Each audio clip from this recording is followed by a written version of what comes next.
Hi everybody, this is Rich of the Rich Maxwell channel. Welcome back to my channel. If you're new, haven't seen me before, this channel is all about drones and photography. So this is a photography video. Going to be talking about a lens, the Viltrox 85mm f1.8. So this is a lens that I've owned for about 4 or 5 months. So I've taken lots of photos with it and used it multiple times. So I've got a bit of experience with it now. So I thought I'd put this review sort of video together to talk about it. So at 85mm, this lens is absolutely superb for portraits. So you'll probably find a lot of YouTubers recommending an 85mm for portraits. So I'm not going to bore you with why 85mm is so good, but essentially it's because it enables you to really get the best out of people's facial features in terms of the distortion. Anything below 85 will slightly distort faces and make people look a bit like fatter than they actually are. But also 85mm compresses the background nicely, so it's a superb lens just to get really nice flattering portraits. So that's the reason why so many portrait photographers recommend it. At f1.8, that's going to enable you to get a lot of blur and bokeh in the background, and then that makes your subject really stand out and pop in the image and look like a really professional shot. So that's why you want the really low f-stop that this lens gives you. Now the Viltrox f1.8 85mm is quite a new lens for the E-mount system. I think it was released early last year, so it's been out around about a year now.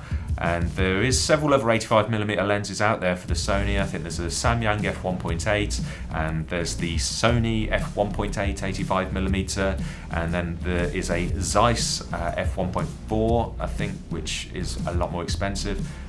So when I was looking at this lens, I was looking into the Sony 85mm f1.8 and this one.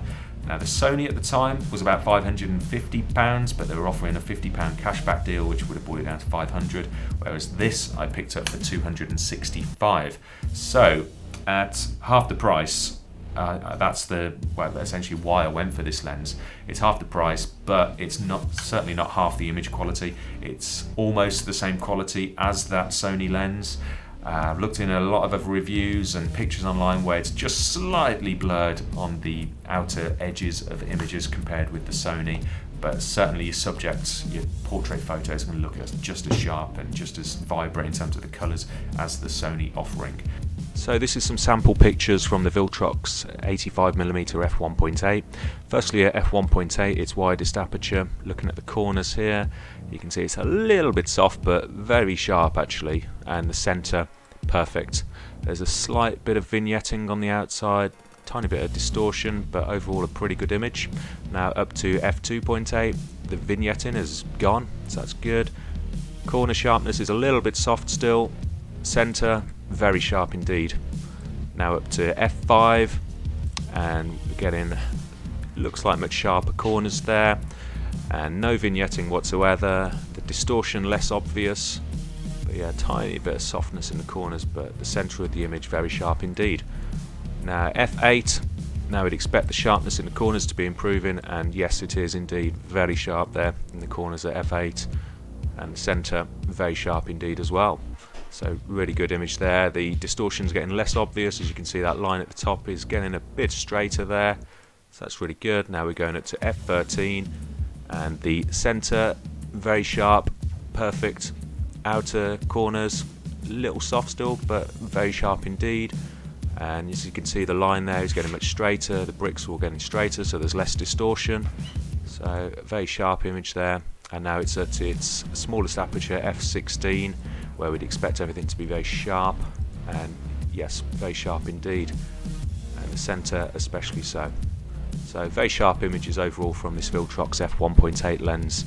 So that's the pixel peeping sort of test done.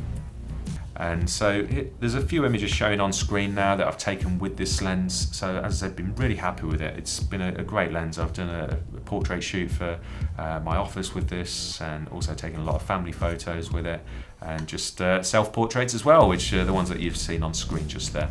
So the lens itself, it comes with the lens hood and front and rear lens caps as you'd expect. It's a really solidly built lens. It's all metal, so feels really good in the hand, feels very premium, really nice. The focusing ring has a nice slow sort of kind of like buffered sort of feel to it, so it's not harsh at all. And then it's got the lens hood, which a lot of YouTubers have complained about, saying it feels a bit cheap and rubbish and doesn't slide on that well, but I find it goes on and off really easily. I've no issues with it really. Lens hoods, they're one of those things that you get with most lenses, and some of them do have a bit more of a nicer sort of click to the end, but this one's fine, does the job, no issues at all. And yeah, so the f1.8, as I said, is going to give you superb bokeh and great portrait lens, great for photos as well. Generally, when you're out and about, I've been to a zoo and just took photos of animals and things with it, so it's been really good for that. And for video, that might be something you'll consider using it for. Personally, I've found that it's pretty poor for video. And I've seen from other YouTube videos that this hasn't really come up so much. I don't know if it's just a problem with my lens or anything, but it seems to really have this lens breathing, sort of focus breathing issue. So it kind of goes in and out quite a lot when it's trying to focus. So this video, actually reviewing this lens, I initially shot using this f1.8 Viltrox lens, but I've had to refilm it. So I'm just showing a bit of a clip from the video that I initially filmed, and so you can see the focus breathing and what an issue it was. So I don't know if that's because I was filming it at a low f-stop to kind of blur out this brick backdrop behind me, or what that could have been. But yeah, it certainly seemed to have a lot of focus breathing issue on video. But luckily on photos, it's great performing lens, but video might not be the ideal lens, unfortunately. So back to the kit lens for this video then. So that's my review of this lens. I hope this has been helpful, and if you're interested in it, do take a look at it through the Amazon link that I'll put in my description. That's an affiliate link, just helps my channel out. I'll earn a few pence if you buy it through that. But otherwise, take a look on the Chinese websites and eBay. So look on AliExpress, GearBest and sites like that, as you might find that it's cheaper on those sites. So I hope this is useful, and as I said, it's a great lens for the price point. It's about 265 quid that I got it for, or 300 quid that you frequently see it for. Really good lens. If the Sony lens is about £400, then I would recommend going for that, as it's probably going to have slightly better autofocus performance and be slightly better in video.